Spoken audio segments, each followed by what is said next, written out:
ये election commission को एक बंदा सवाल पूछता है, पहली दफ़ा जवाब आ जाता है, फिर सवाल पूछता है, फिर जवाब आ जाता है, समझ में नहीं आता है, तीसरी बार फिर सवाल पूछता है, वही जवाब आता है।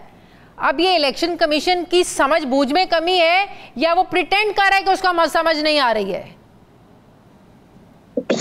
बड़ी अहम बात आप कर रही हैं और आपने इंट्रोडक्शन रिमार्क में पूरा सियाको सबाक के मुताबिक अपना बयानिया बता दिया है। लेकिन सबसे बड़ी अहम बात यह है कि सुप्रीम कोर्ट ऑफ पाकिस्तान जो है वो एक वजहात को पेश कर रहा है। वजहात की तो कोई कानूनी हैसियत नहीं है। असल मामला होता है फैसला देना। इलेक्शन कमीशन पाकिस्तान इसी कमजोरी से फायदा उठा गया। फैसला भी 12 जुलाई का आया था। नहीं, उन्होंने नहीं, फैसला वजहात में फैसला आ गया 12 जुलाई को।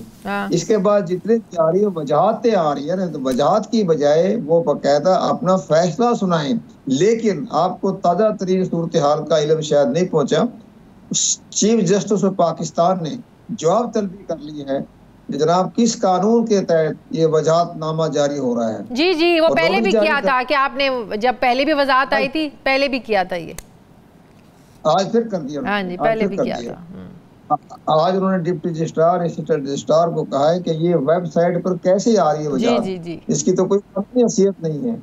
अब जब सुप्रीम कोर्ट का चीफ जस्टिस साहब जो है वो अपनी राय दे रहे हैं कि इसकी कोई हैसियत नहीं, तो इलेक्शन कमीशन पाकिस्तान का भी कहना यह है कि जनाब हमने जो 24 नवंबर को जो नजर सानी की दरख्वास्तें जमा कराई थी थ्रू रजिस्ट्रार सुप्रीम कोर्ट, उसमें हमने ये मौका इख्तियार किया गया था कि 12 जुलाई का फैसला आइन से मुतसादिम है।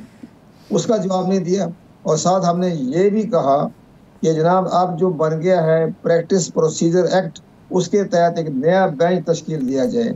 और नया बेंच का मतलब होता है कि 15 जजों का ये जो फैसला आया 12 जुलाई, इसमें 13 जज थे, 5 मुखालिफ हो गए थे, 8 ने हक में दिया था, तो था 13 जजों का। अब इस लिहाज से ये मामला बड़ा सीरियस हो गया है। और चलिए, अब इलेक्शन कमीशन कहीं तो खड़ा हो ना। अगर आपको ये स्पीकर कौमी असम्बली की तरफ से भी डायरेक्शंस मिल रही हैं और आपके नज़दीक भी ये बेहतर है कि क्योंकि इलेक्शन एक्ट में तब्दीली होगी, तरमीम होगी, तो हम पाबंद नहीं है, तो कहीं तो आप खड़े हो, कहीं तो हुकूमत की मदद करें आप।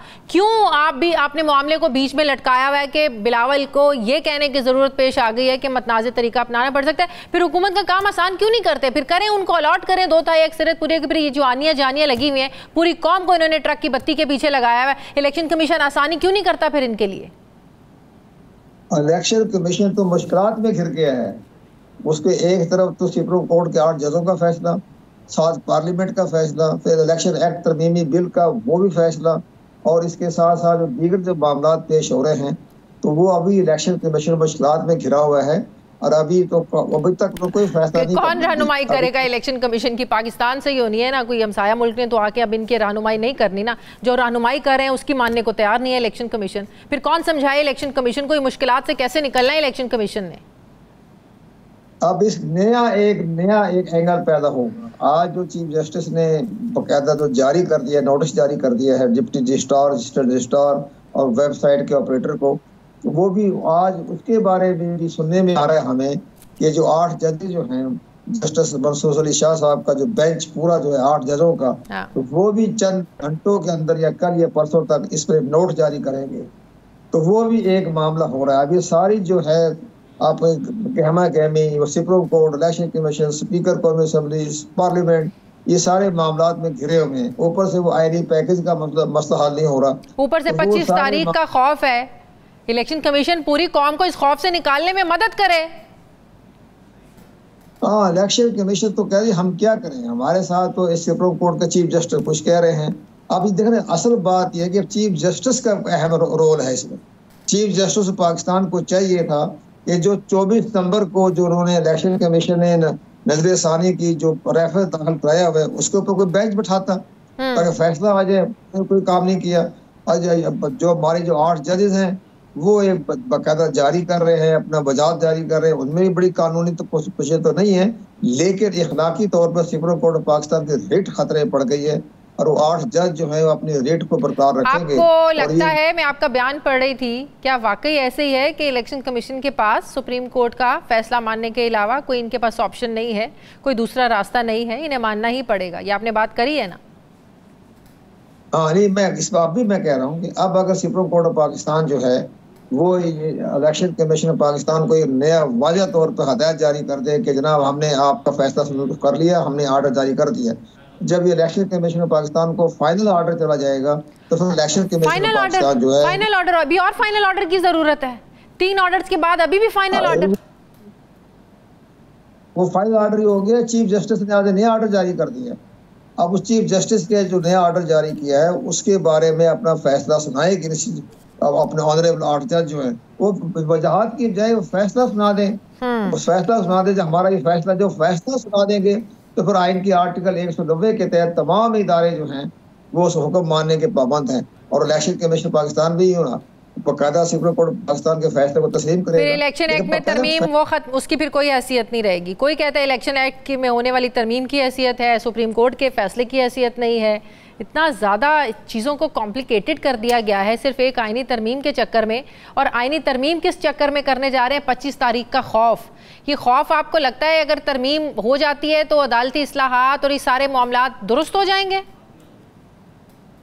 अब इस नजर तो यही आ रहा है कि अगर ये इस्लाहात हो जाती है, तरमीमी बिल पास हो जाए, अमेंडमेंट हो जाती है कौमी असम्बली के जरिए, पार्लियामेंट के जरिए, तो फिर सब रास्ते खुल जाएंगे। तो फिर तो ज़ाहिर है भाई ये फैसला जो है 12 जुलाई का ये भी गैर फाल हो जाएगा। तो इसके बाद चीफ जस्टिस का क्या फैसला होता है, चीफ जस्टिस कौन आता है, ये बड़े मामला बड़े गंभीर हैं। वो तो जाहिर है 3 सीनियर जजेस में से एक को चुनना है ना पार्लिमानी कमेटी ने, और पार्लिमानी कमेटी में हुकूमती तादाद ज्यादा है, ये भी सबको पता है। फिर ये भी अंदाजा लगाने में मुश्किल होनी नहीं चाहिए वैसे कि कौन होगा। इसमें सबसे बड़ा अहम रोल जो अदा करना चाहिए था, देखो ना, आप सब पार्टियों ने तहरीके इंसाफ के सिवा सब पार्टियों ने अपना अपना मसौदा दिया। दिया तो फिर पार्टी की आ गया, नवाज का भी आ गया, लेकिन पीटीआई ने क्यों नहीं मसौदा दिया कि हमारा ये मसौदा होना चाहिए, ताकि कौम देखती कि जी हमारे लीडर ने ये मसौदा दिया है।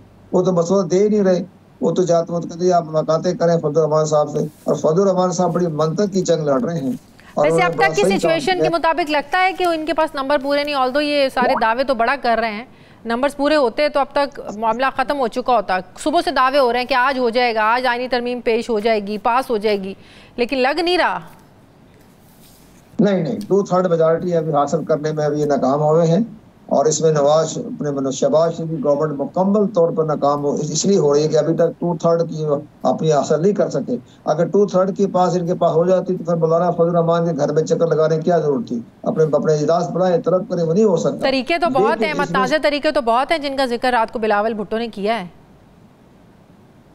इसमें सबसे बड़ा जो फायदा उठाएगा ना, वो उठाएगा बिलावल जरदारी। और मुमकिन है कि जब अगर ये हायरी पैकेज कामयाब हो जाती है तो इसके असरात ये होंगे कि फिर पूरी वफाकी हुकूमत में बड़ी अहम तब्दीली आएगी, और उसमें बिलावल जरदारी का बड़ा अहम रोल होगा।